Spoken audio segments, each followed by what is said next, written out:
Well, good morning, everybody. Welcome back to the Daily Six. Sitting here contemplating that burning bush that God called Moses from. I'm wondering about my life and yours and what God has called us to. You want to join me? Exodus chapter 3. Get it open and let's talk about God's call on our life. Exodus 3. Come on with me.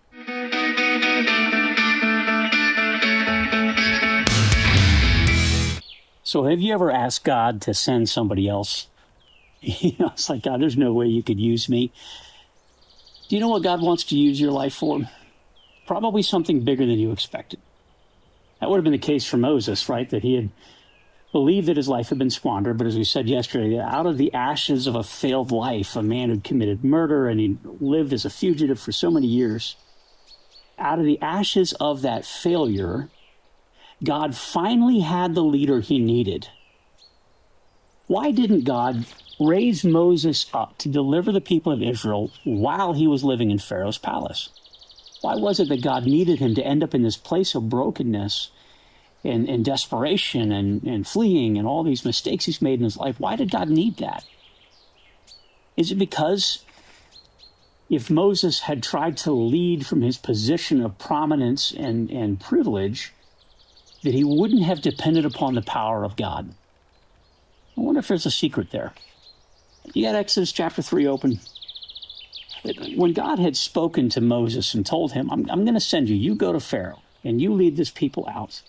Remember the context. He had been fleeing from Pharaoh for decades now. A fugitive on the run, death sentence hanging over his head. Verse 11 of Exodus 3, Moses says to God, who am I that I should be the one to go to Pharaoh and bring the Israelites out of Egypt? But God said, verse 12, I will be with you.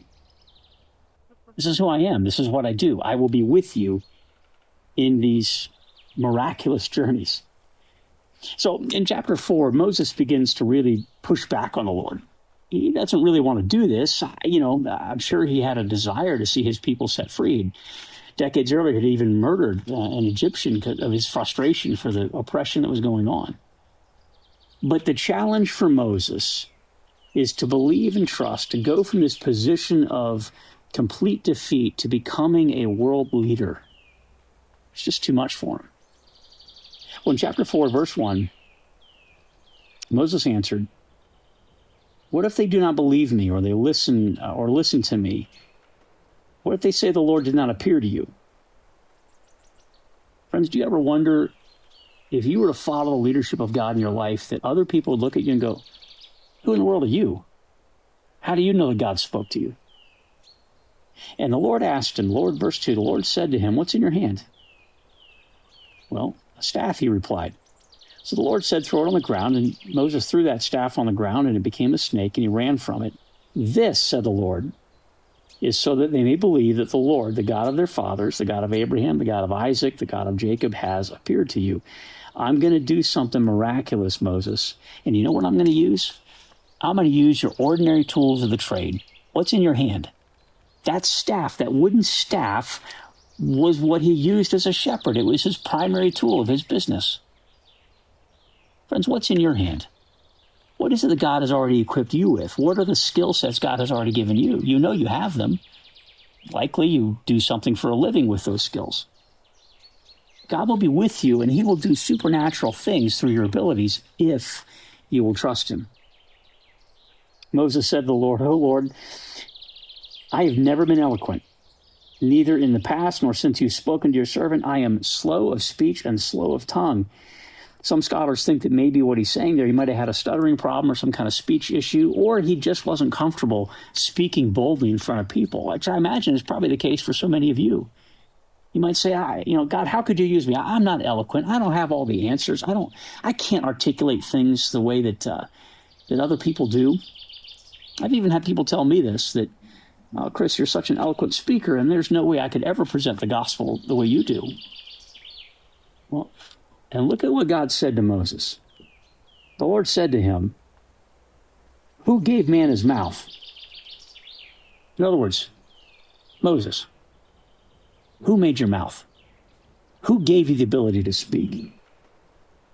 So now go and I will help you speak, and I will teach you what to say. This is God saying, I'm going to be with you. You just have to trust me and go and step in.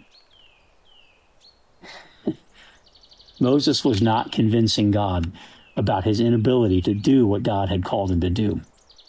Moses was convinced, I can't do this. But God said, I've made you. Now, would you go and trust me that I will be with you?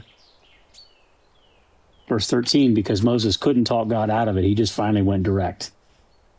Moses said in verse 13, "Oh Lord, please send somebody else to do it." Verse 14, then the Lord's anger burned.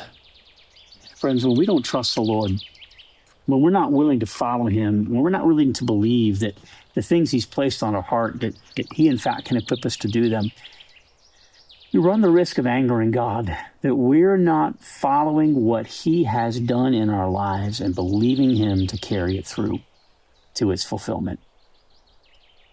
So here's what I wonder. Could you give God 6 more minutes? And with surrender in your heart, could you ask him, what do you want to do with my life, Lord? But resist the temptation to put up the roadblocks, to say you're not capable, to say you're not worthy, to say you don't have the skill sets. Resist that. Because God, when he answers you, here's what I want you to do. He will equip you. That's his promise. Can you give God 6 more minutes? Make that your prayer. And come on back on Monday. We're going to see what God does. Oh, it's so powerful. We'll see you Monday right here on the Daily 6.